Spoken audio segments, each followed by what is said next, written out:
Hello all. Day 1 going to Chennai.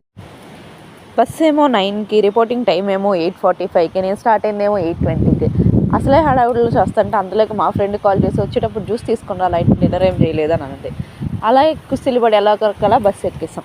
So bus ఎక్కాక ఆ juice అనేది తాగేసాక ఏంటంటే ఎర్లీ మార్నింగ్ 7 or 8కి చెన్నై రీచ్ అయిపోయాం. సో ఇక్కడ ఏంటంటే డైరెక్ట్ చెన్నై కాదు, చెన్నై నుంచి ఏంటంటే మళ్ళీ తంజావూరుకి వెళ్ళాలి. సో బస్ ఏమో ఈవినింగ్కి బుక్ చేశారు. మేము ఏంటంటే మార్నింగ్ అంతా చెన్నైలోనే స్టే చేసాము. సో వెళ్ళేసరికి ఫుడ్ కూడా లేదు. సో ఫుడ్ కోసం ఏంటంటే అక్కడ ఫుడ్ మనకు నచ్చదు కాబట్టి ఏం చేస్తాం, తెచ్చుకున్న మామిడికాయలు తింటా కూర్చున్నాం.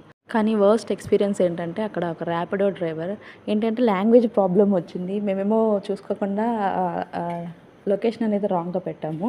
సో అతను చాలా అంటే చాలా ఎక్కువ చేశాడు. సో అతను మాట్లాడితే మాకు అర్థం కాలేదు. చివరికి మాకు తమిళ్ తెలియదు అని చెప్పాము.